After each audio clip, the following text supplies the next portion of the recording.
오늘 말씀은 로마서 12장 두 번째 시간입니다. 자, 먼저 오늘 말씀을 알기 위해서 우리 지난주 말씀부터 먼저 간단하게 복습하고 시작하겠습니다. 로마서는 크게 두 부분으로 이루어져 있습니다. 로마서 1장부터 11장이 첫 번째 파트 1이라고 볼 수 있고 12장부터 15장, 16장까지 있는 16장은 사실 인사말이기 때문에 15장으로 봐도 상관없습니다. 어쨌든 12장부터 15장까지가 파트 2 이렇게 나눌 수 있습니다. 자, 그래서 11장부터 11장은 구원이 무엇인가에 대해서 말씀해 주는 겁니다. 구원이 도대체 무엇이냐라는 것에 대해서 답변해 주는 것이 로마서 1장부터 11장입니다. 만약에 여기 계신 분들 중에서 나 구원이 뭔지 모르겠다. 나는 신앙생활 오래 했고 교회생활 오래 했지만 도대체 구원이 뭐냐? 구원받는다는 게 도대체 무엇이냐? 라고 궁금해한다면, 그렇다면 로마서 1장부터 11장을 천천히 한번 읽어보시면 구원이 뭔지 여러분께서 답변할 수 있을 겁니다. 자, 그것이 파트 1이라면 이제 12장부터는 파트 2, 그 구원받은 자가 어떻게 살아야 되는지에 대해서 말씀하는 게 12장부터인데, 지난주 이런 말씀 드렸습니다. 로마서 12장 1절과 2절이 가지이자 줄기라면, 줄기이자 뿌리라면 12장 3절 이하가 가지다라고 말씀드렸습니다. 즉 이게 무슨 말씀이냐면 12장 1절과 2절이 동의되지 않고 아멘 되지 않으면 12장 3절부터는 나갈 수 없다는 겁니다. 그거는 만약에 나가버리고 그렇게 하려고 한다면 1절과 2절이 아멘 되지 않은 상태에서 그렇게 하려고 한다면 그러면 3절 이하부터는 우리에게 짐밖에 되지 않습니다. 그래서 말씀에 수고하고 무거운 짐진 자들아 다 내게로 오라 내가 너희를 쉬게 하리라 라는 이 말씀이 그냥 환상의 말씀밖에 되지 못합니다. 뭐 그런 말씀이 있나 보다 라는 식으로밖에 되지 못합니다. 그런데 1절 2절이 아멘 되어지면은 이제 3절 이하부터는 그것 또한 아멘 되어지는 겁니다. 그래서 1절 2절이 먼저 아멘 되어야 되는 것을 기억하시기 바라겠습니다. 자, 그럼 오늘 본문은 어떻게 되냐? 크게 두 부분으로 나눌 수 있습니다. 바로 9절부터 13절은 은사, 사랑에 대한 은사와 관련된 말씀을 말씀하고 있고, 은사 두 번째 이야기 이렇게 볼 수 있고, 그리고 14절부터 21절은 원수를 대하는 그리스도인의 자세에 대해서 말씀하고 있습니다. 그래서 오늘은 사랑이라는 은사에 대해서 말씀할 것이고, 또한 원수를 우리 그리스도인들이 어떻게 대해야 되는지에 대해서 말씀을 나누겠습니다. 자, 오늘 말씀은 우리 지난주 이런 말씀 드렸죠. 지난주에 3절부터 8절 말씀을 드림에 있어서 3절이 핵심이고 4절부터 8절이 가지이다라고 말씀드렸습니다. 즉 3절, 즉 너희가 은사를 사용할 때 너희에게 주신 은사를 족한 줄로 여기고 사용해라라는 그 말씀이 아멘 되어야지만이 그 다음에 교회 안에서 너희에게 주신 은사를 사용할 수 있다라고 말씀드렸습니다. 이것과 마찬가지로 오늘 말씀도 9절 말씀이 아멘 돼야지만이 13절까지 갈 수 있고 14절 말씀이 아멘 되어야지만이 21절까지 갈 수 있습니다. 그러면 오늘 질문은 이것입니다. 여러분들은 9절이 아멘 되고 14절이 아멘 되십니까? 바로 오늘 질문입니다. 그래서 오늘 9절과 14절의 핵심이니까요. 그 부분을 좀 더 중점적으로 살펴보면서 같이 나누겠습니다.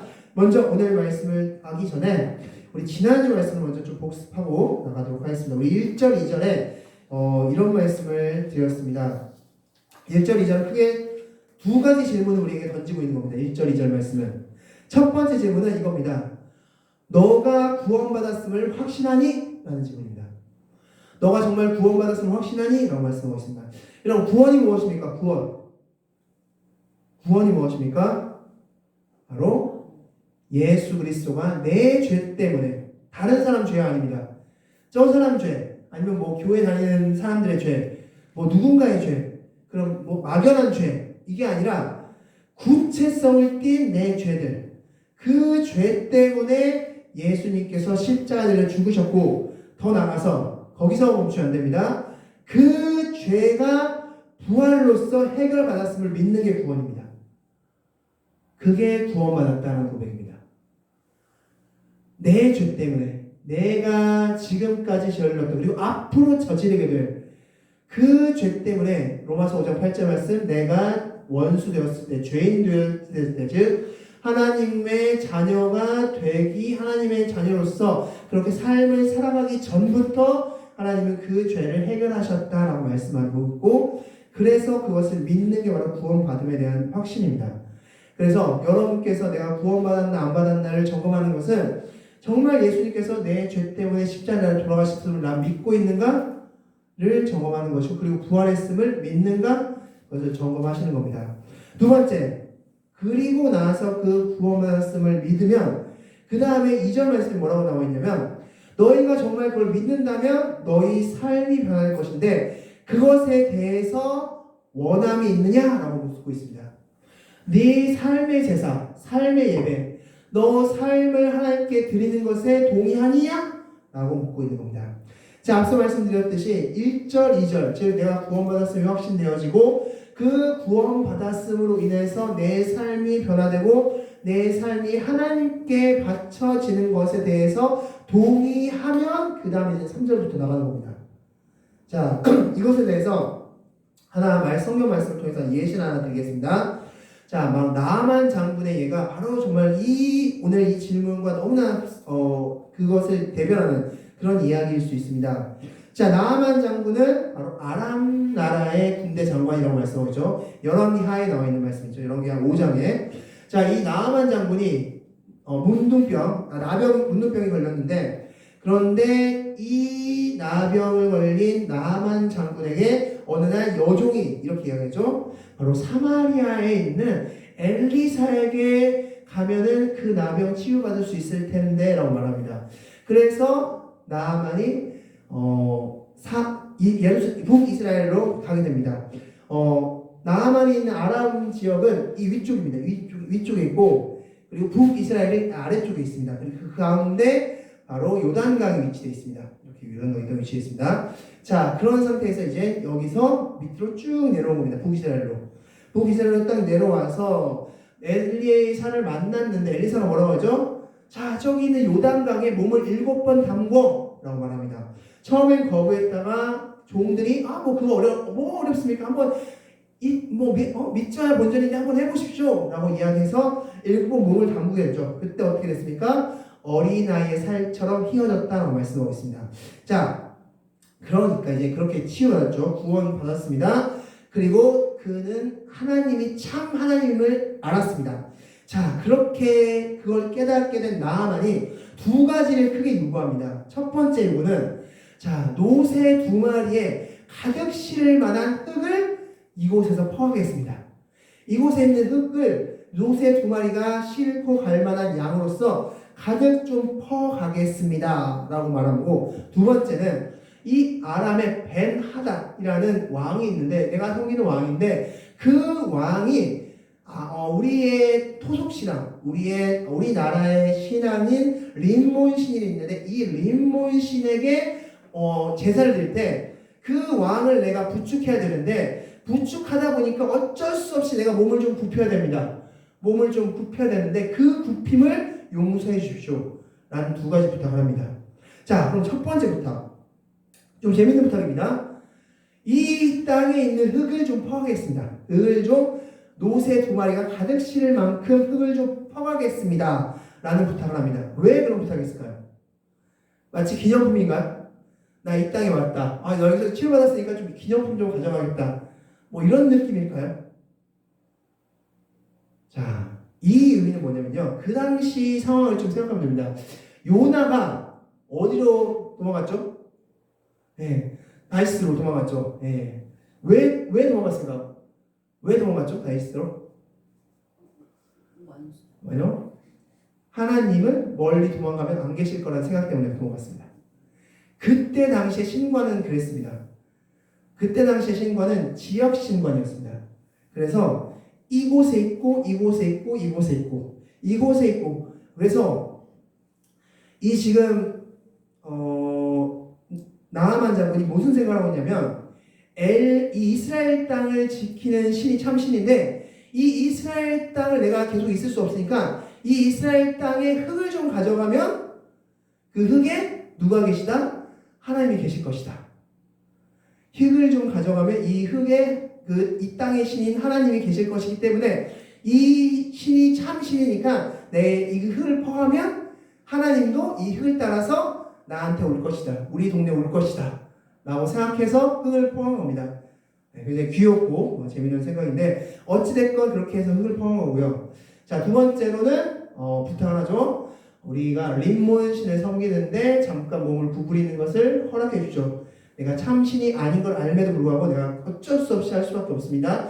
용서해 주십시오. 이렇게 이야기합니다.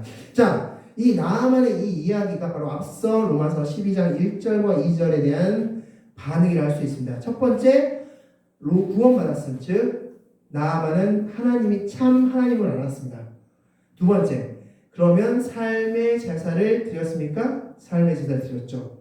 그래서 나는 더 이상 다른 신들을 섬기지 않겠습니다. 어쩔 수 없이 내가 직책 때문에 할 수밖에 없는 그 일을 제외하고는 내가 다른 신을 섬기지 않겠습니다. 오직 하나님이 참 신임을 믿습니다. 라면서 신앙 고백을 드리고 있음을 볼 수 있습니다. 이처럼 우리가 하나님을 확실하고 하나님이 하나님임을 확실하고 하나님으로 말미암아 구원받았고 그렇다면 우리의 삶은 변화될 수밖에 없다. 바로 로마서 12장 1절과 2절의 말씀이자 질문인 것입니다. 이것을 우리가 이제 동의하면 그 다음부터 이제 12장 3절부터 나갈 수 있는 것입니다. 오늘 말씀을 통해서 여러분께서도 하나님이 참 하나님이시다. 내가 지금 믿고 있는 하나님이 참 하나님이시고 그 하나님을 정말 믿는다면 삶은 변화되지 않을 수 없다. 나아만이 누가 시켜서 한 거 아니죠. 하나님이 참 하나님을 알았을 때 그는 변화됐습니다. 하나님이 진짜 참 하나님이구나. 하나님이 정말 하나님이 하나님이구나. 라는 것을 알았을 때 참 신이구나 라는 것을 알았을 때 그는 변화됐습니다. 마찬가지로 우리 또한 하나님이 참 신임을 알면 우리의 삶은 변화될 수밖에 없다. 라는 것을 기억하시면서 오늘 말씀을 지금부터 들어보도록 하겠습니다. 자, 그래서 12장 3절부터 8절 말씀에서는 은사에 대해서 말씀하고 있는데, 자, 거기서 이제 9절 이하도 역시 은사에 대해서 말씀하고 있는데, 3절부터 8절에서 나오는 은사와 9절 이하에 나오는 은사가 조금 다릅니다. 3절부터 8절 은사는 개인에게 주어지는 은사라면, 9절 이하에 나오는 은사는 바로 고린도전서 13장 1절에 나오는 사랑이라는 은사를 말씀하고 있습니다. 사랑이라는 은사. 그 사랑이라는 은사를 가진 자들의 삶을 어떻게 살아야 될 것인지에 대해서 말씀하고 있는 게 9절부터 13절 말씀입니다. 자, 그렇다면 어떻게 살아라고 말씀하고 있는가? 지금부터 말씀을 보도록 하겠습니다. 우리 9절 말씀 다 같이 한번 읽겠습니다. 9절 말씀입니다. 시작! 사랑에는 거짓이 없나니 악을 미워하고 선에 속하라. 아멘. 자, 질문 드리겠습니다. 우리나라 말에선 사랑을 모든 걸 다 사랑으로 통용합니다. 부모님이 자녀에게 하는 것도 사랑, 선생님이 학생에게 하는 것도 사랑, 친구들 간에도 사랑, 그리고 애인 간에도 사랑. 다 사랑입니다. 근데 유대인들은 그렇게 다 똑같은 단어를 쓰지 않습니다. 4개 총 다른 사랑이라는 용어가 있는데, 첫 번째, 여러분 많이 들어보셨을 겁니다. 첫 번째는 에로스, 그죠? 남녀 간의 사랑을 에로스라고 합니다. 두 번째는 필레오, 우정입니다. 우애, 그걸 필레오라고 하고, 세 번째는 스톨게. 이 스톨게는 부모님이 자녀를 사랑한다든지, 선생님이 학생을 사랑한다든지, 혹은 반대로 학생이 선생님을 사랑한다든지, 자녀가 부모님을 사랑한다든지 하는 어떤 지위에 의한 사랑, 그런 것들이 이제 스톨게라고 할 수 있고요. 그 마지막의 사랑은 우리가 너무나 잘 알고 있는 아가페, 바로 하나님의 무한한 사랑을 이야기합니다. 그렇다면 질문드립니다. 9절 말씀에서의 사랑은 이 4가지 중에 어떤 사랑일까요? 자, 9절에 사랑에는 거짓이 없나니 악을 미워하고 선에 속하라 하는 것에 대한 사랑은 어떤 사랑을 말할까요?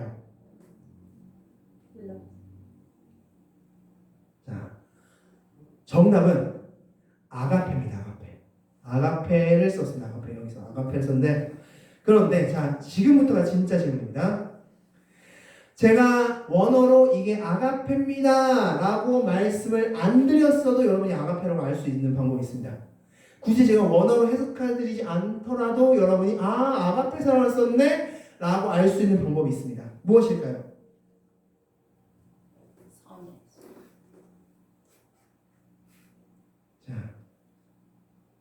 바로 사랑에는 거짓이 없나니. 제가 앞서 말씀드린 네 가지 사랑 중에서 거짓이 없는 사람은 뭘까요? 아가페 사랑입니다. 자, 질문 하나 드리겠습니다. 우리가 이번 오늘 또 어린이 주일에 또 어버이 주일을 할 수 있는데 부모님의 사랑은 거짓이 있을까요, 없을까요?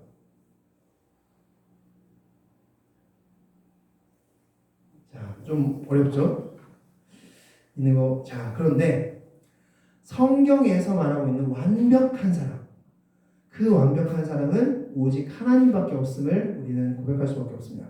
제가 그 이유를 지금부터 말씀을 통해서 보도록 하겠습니다. 자, 마태복음입니다. 자, 마태복음 18장 22절 다 같이 읽겠습니다. 시작. 예수께서 이르시되 내게 이르노니 7번뿐 아니라 7번까지라도 할지니라. 아멘. 자, 지금 예수님께서 베드로가 얼마나 용서해야 됩니까? 라고 했을 때 7번에 70번까지라도 할지니라 라고 말씀하고 있습니다. 자, 7번에 70번, 즉 490번을 얘기하는 양. 그런데 여기서 중요한 것은 이 말씀이 바로 단수라는 겁니다. 단수 취급. 이 말이 무슨 뜻이냐? 한 가지 잘못에 대해서 490번 용서하는 겁니다. 물론 490번이 아닙니다. 정확히는. 왜냐하면 유대인들에 있어서 7이라는 숫자는 완전수이기 때문에, 완벽수이기 때문에, 그리고 10이라는 숫자도 완벽수입니다. 그래서 7 곱하기 10이 70이고 여기서 한 7번 7이죠. 거기다 또 곱한 겁니다. 그러면 490번이 아니라 무한대입니다. 무한대로 너희가 용서하라 합니다. 근데 어떤 경우에 한해서 한 가지 잘못에 대해서. 자, 쉽게 말해서 이런 겁니다. 어떤 아이가 접시를 깼습니다. 한 번에 용서하죠. 안 다쳤어? 괜찮아? 2번 똑같이 깼습니다. 안 다쳤어? 용서해 괜찮아? 3번 깼습니다. 안 다쳤어? 용서해 괜찮아? 4번 깼습니다. 5번 깼습니다. 6번 깼습니다. 10번 깼습니다. 20번 깼습니다. 30번 깼습니다. 40번 깼습니다. 100번 깼습니다. 자, 어떨까요? 이것이 야이씨 너 조심하라! 이렇게 하는 겁니다.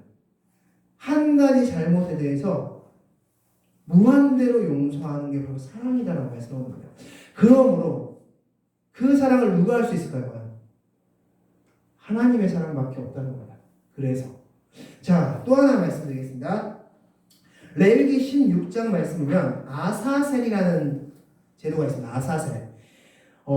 대속죄일 날 염소 2마리를 잡아옵니다. 그리고 염소 중에서 제비를 뽑아서 한 염소는 제단에 바치고 다른 염소는 아사셀이라고 명해져서 이 염소에게 온 이스라엘의 죄를 다 짊어지게 합니다. 안수를 대제사장이 안수해서 너는 모든 유대인들의 이스라엘 백성들의 죄를 다 짊어져라 안수를 한 다음에 이 아사셀 염소를 사람들이 절대 찾을 수 없는 곳으로 보냅니다.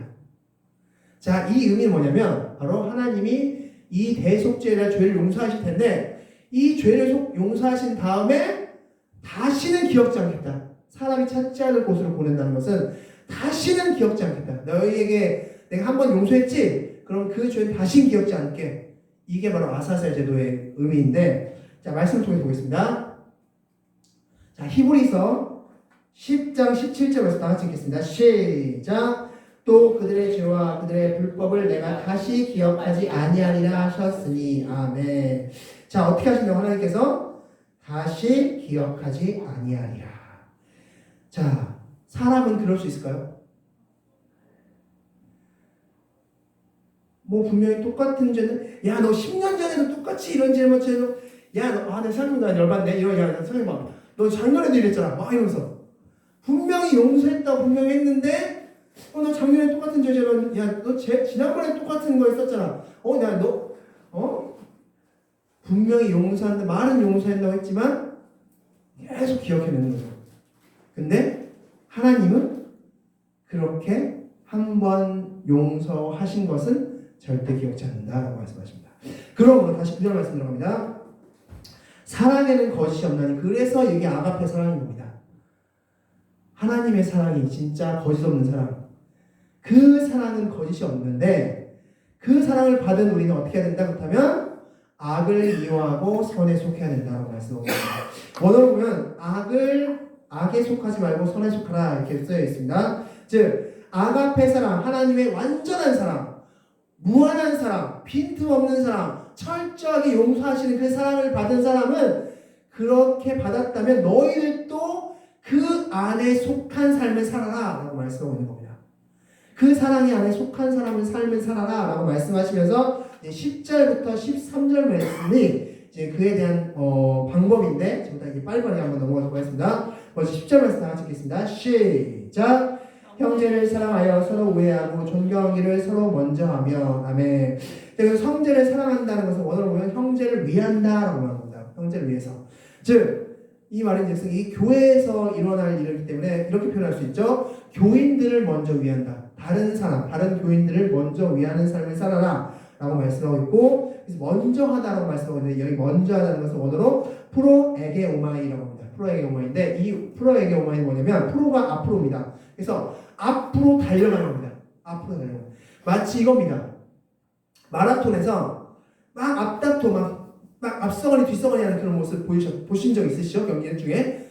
이런 것처럼 야 내가 먼저 섬길 거야. 내가 먼저 섬길 거야. 내가 먼저 섬길 거야. 내가 먼저 섬길 거야. 막 이게 지금 프로에게 오마입니다. 그래서 이 성도들을 위해서 사는 그렇게 섬기는 삶을 사는데 그거를 남이 하라고 먼저 너 해 등 떠미는 게 아니라 내가 먼저 섬길 거야. 내가 먼저 섬길 거야. 내가 먼저 섬길 거야. 이게 9절 말씀입니다.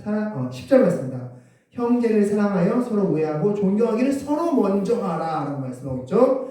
자, 그렇다면 그리고 나서 그럼 어떻게 이렇게 할 수 있습니까? 라고 했을 때 11절 12절에 이렇게 된 답입니다. 나가시겠습니다. 시작.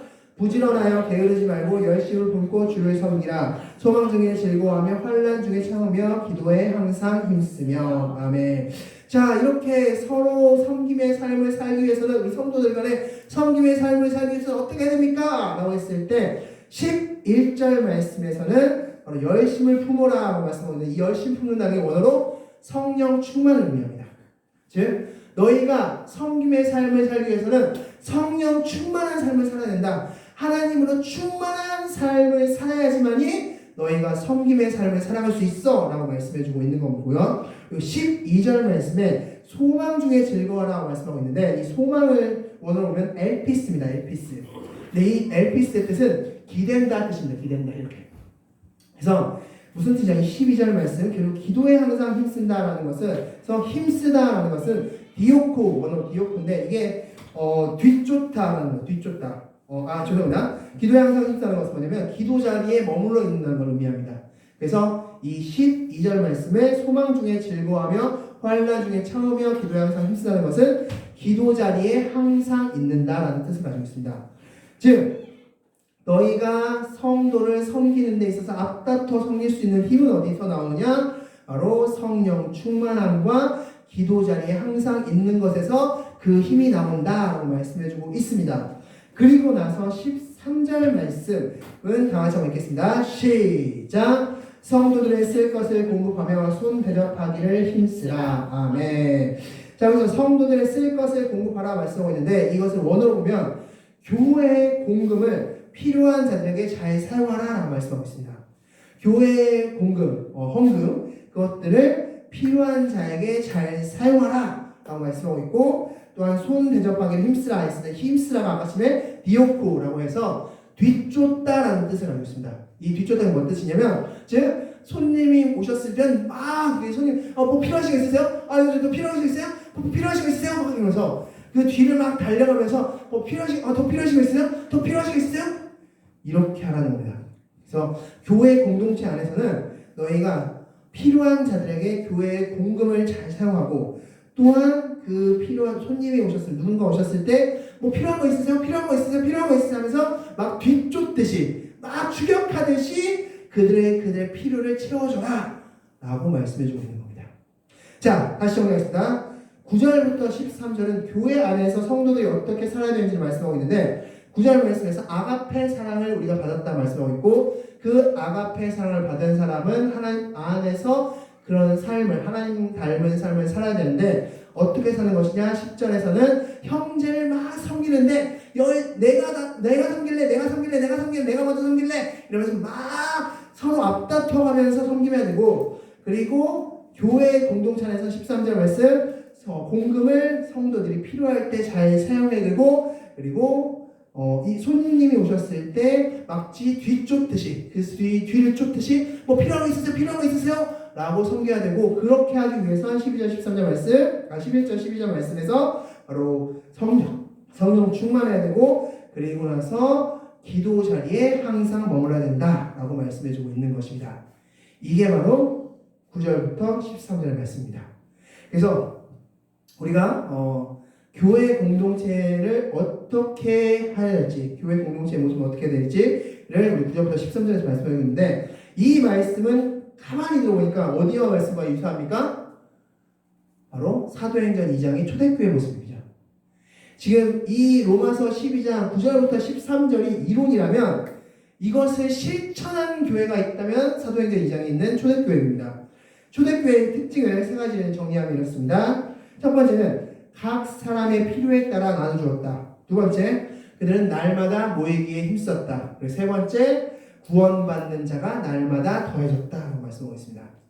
초대교회는 필요한 모든 이에게 필요에 따라 나눠주었고 또한 모두가 모이기를 힘썼던 교회고 그 결과 구원받는 자가 날마다 늘어났던 교회가 바로 초대교회였다라고 할 수 있고 이 초대교회의 모습을 이론적으로 설명한 게 로마서 12장 9절부터 13절 말씀이다 라고 말씀드릴 수 있습니다.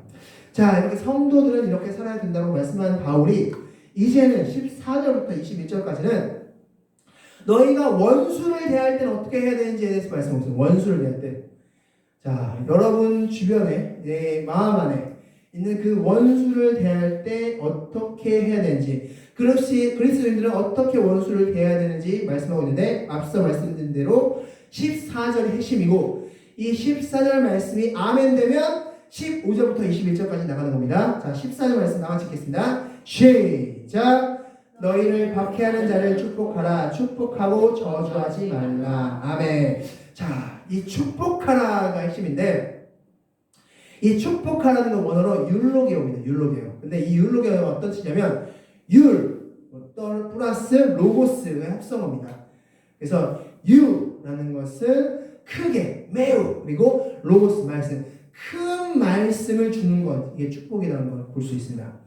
그래서 이 율로게오가 쓰인 로마서뿐만 아니라 여러 부분에 있어서 이 율로게오가 쓰였는데 성경에서 율로게오가 쓰인 예를 보면 크게 세 가지로 나눌 수 있습니다. 첫 번째는 하나님이 우리에게 축복하실 때도 율로게오가 쓰였습니다. 하나님이 우리에게 축복하실 때도 율로게오가 쓰였고 두 번째로 우리가 하나님을 찬양할 때도 율로게오가 쓰였습니다.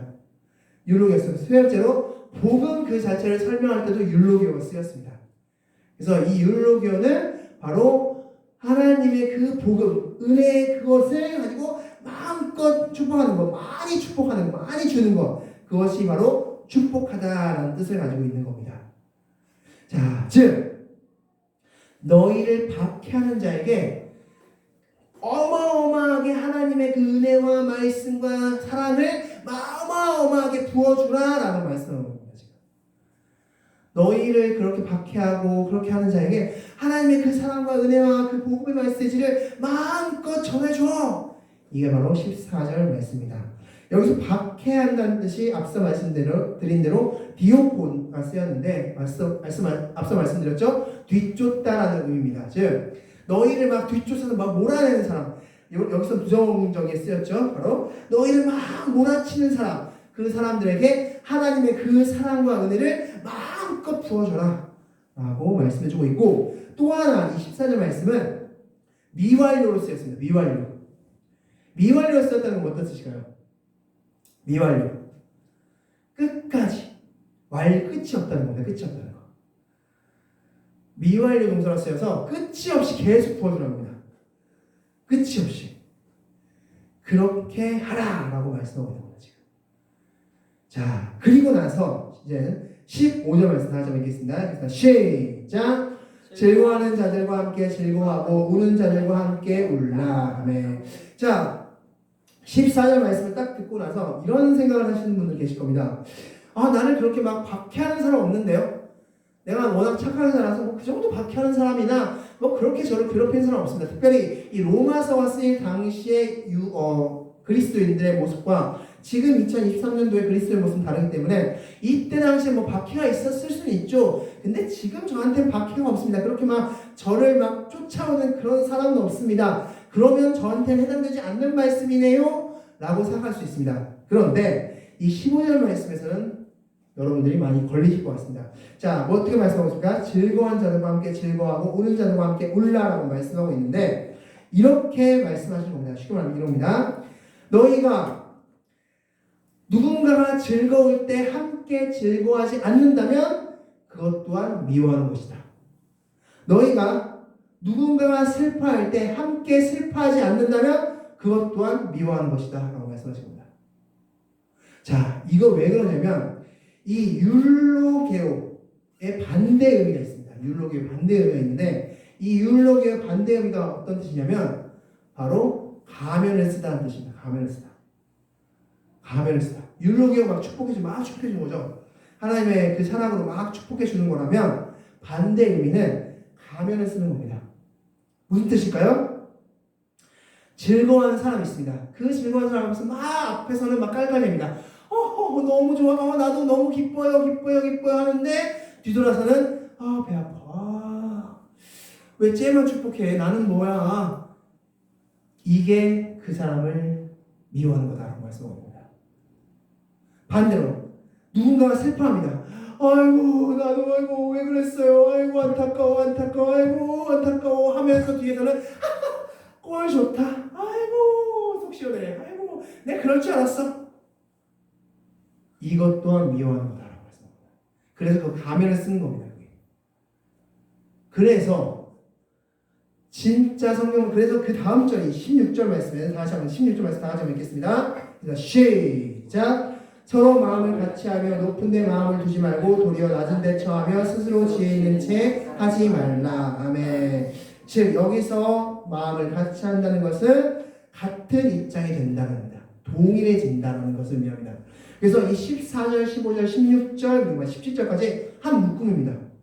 그래서 너희들이 누군가에게 너희들이 누군가가 기쁠 때 기뻐하지 않고 누군가가 슬플 때 진정으로 슬퍼하지 않는다면 그러면 너희들은 그 사람을 미워하는 것이다. 그 사람을 시기하고 질투하는 것이기 때문에 미워하는 것이다 라고 말씀하고 있는 겁니다. 그래서 같은 입장이 되어야 된다고 말씀하고 있는 겁니다. 같은 입장이 되어야 된다고 말씀하고 있고 그래서 17절 말씀 다 같이 읽겠습니다. 시작. 아무에게도 악을 악으로 갚지 말고 모든 사람 앞에서 선한 일을 도모하라. 아멘. 모든 사람 앞에서 선한 일을 도모하라고 말씀하고 있는데 여기서 악을 악으로 갚지 말라는 것은 이 당시 로마법인 동해보복법을 의식해서 쓴 표현입니다. 즉 그때 당시에는 어떻게 했습니까? 누군가가 나를 악하게 했으면 동일하게 악하게 하고 누군가가 나에게 선하게 했으면 동일하게 선하게 하고 이런 게 뭔가 내 팔을 맞췄다. 그럼 나도 그 사람 팔을 쳐야 됩니다. 그 사람이 내 오른뺨을 쳤다. 나도 오른뺨을 쳐야 됩니다. 이게 동해보복법입니다. 근데 성경에서 뭐라고 말씀하고 있죠? 자, 마태복음 5장 말씀에서 이런 말씀이 있죠. 너희에게 오른뺨을 치면 어떻게 하라? 왼뺨도 돌려내라. 너희에게 속옷을 갖고자 하는 자가 있으면 겉옷도 주어라. 너희에게 억지로 오리를 가게 한다면 십리를 동행하라. 너희에게 구하는 자에게 주며 거절하지 말라. 이게 바로 하나님의 말씀입니다. 즉 로마법인 동해복음법과 완전히 반대되는 개념입니다. 지금 이거를 지금 바울이 말하고 있는 겁니다. 아무에게도 악을 악으로 갚지 말고 모든 사람 앞에서 선한 일을 도모하라.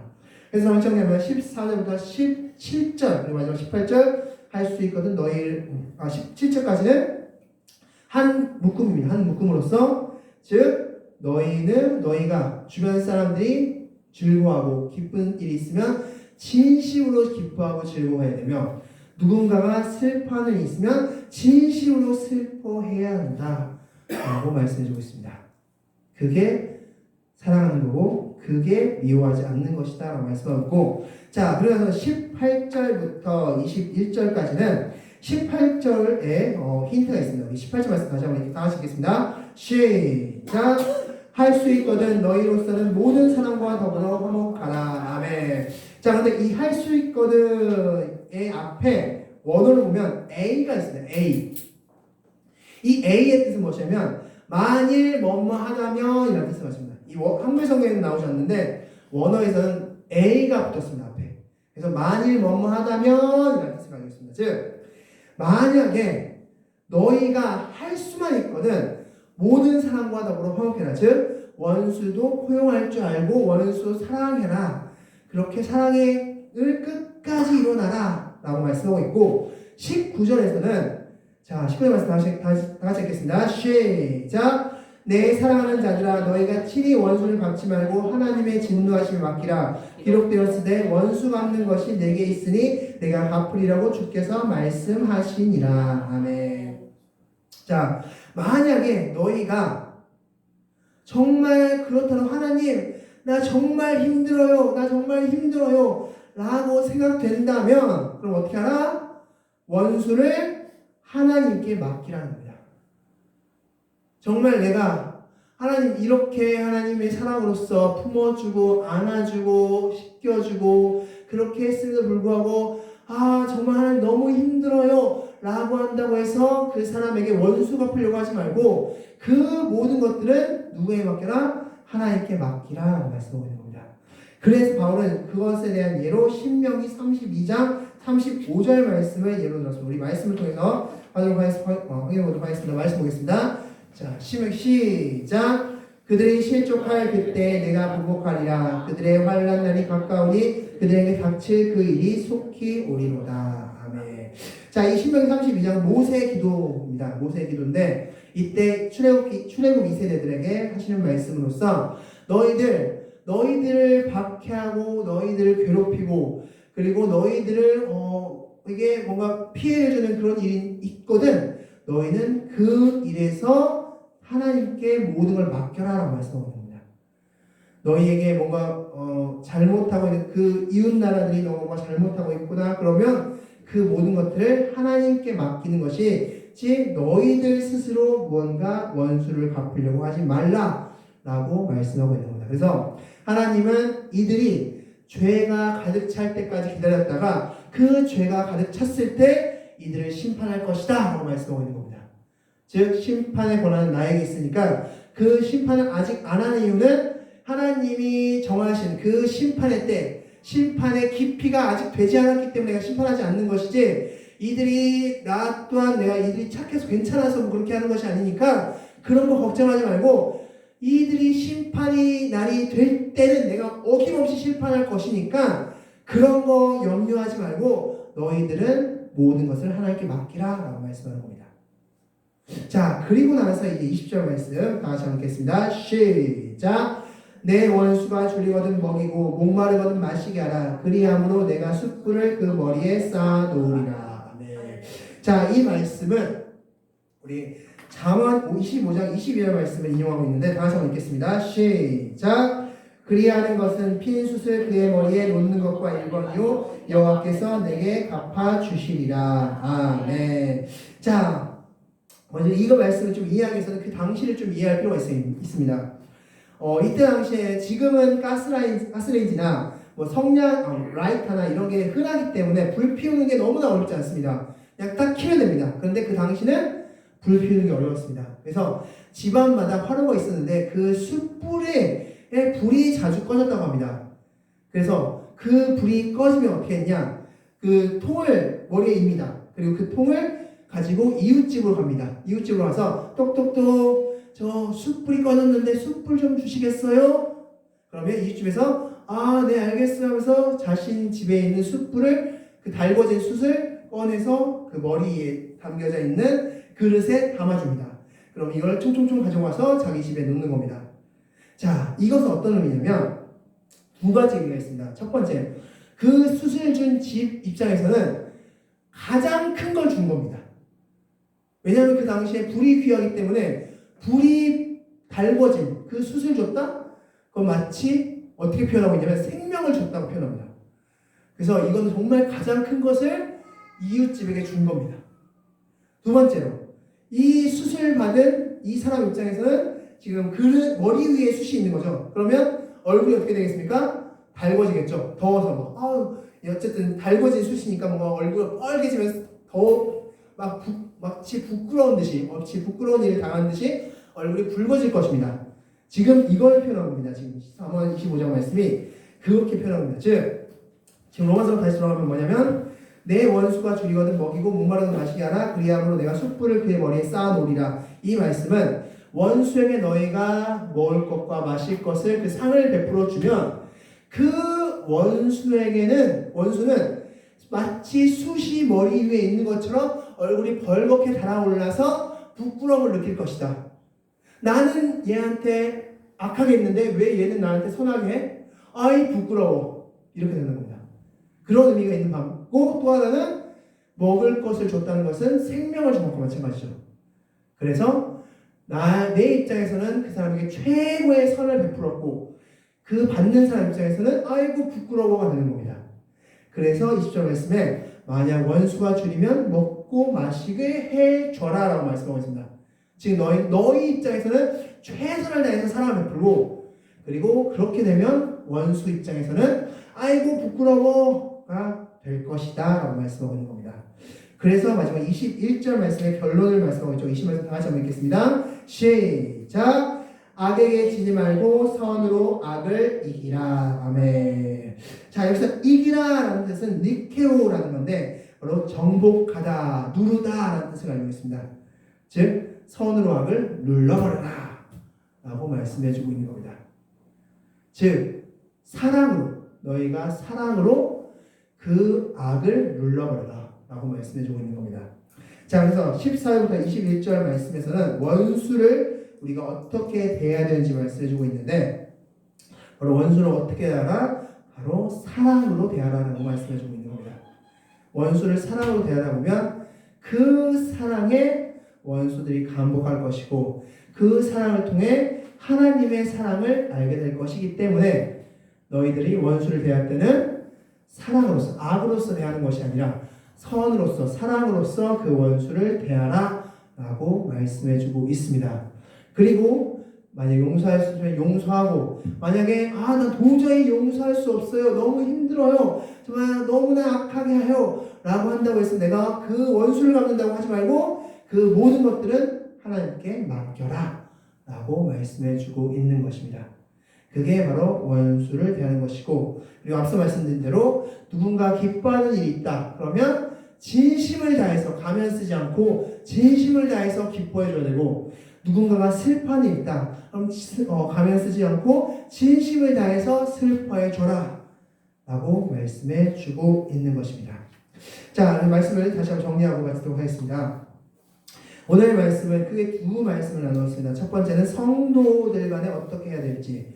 먼저 교인들을 위해주는 삶을 살아라. 앞다투어 위해주는 삶을 살아라. 그리고 교회 공동체 안에서는 공동을 필요로 하는 자에게는 주고 그리고 열심히 손을 대접하라 하고 말씀하고 있고 그러기 위해서는 너희가 성령 충만함과 기도 자리에 있어라 라고 말씀해주고 있습니다. 또한 원수에 있어서는 하나님의 축복으로 계속 축복해주고 원수를 갚지 말고 모든 것을 하나님께 맡기라 라고 말씀해주고 있습니다.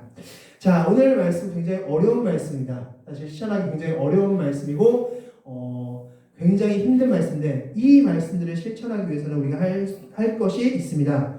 바로 철저하게 하나님께 엎드리는 겁니다. 철저하게 하나님께 엎드릴 때만이 가능합니다. 철저하게 하나님께 완전히 엎드려서 하나님께 항복하고 하나님께서 하라는 대로 하겠습니다. 라는 철저한 엎드림 가운데 이 말씀들이 행해질 줄 믿습니다. 그렇게 해서 하나님의 그 전지전능함, 하나님의 그 은혜로움을 철저하게 믿을 때 그때만이 이 말씀들을 실천할 수 있을 거라 생각합니다. 그래서 여러분께서 오늘 하루, 이번 주 한 주, 평생을 살아갈 때 철저하게 하나님께 엎드리시는 여러분들이 되시기 바라겠습니다. 기도하겠습니다. 같이 기도하겠습니다.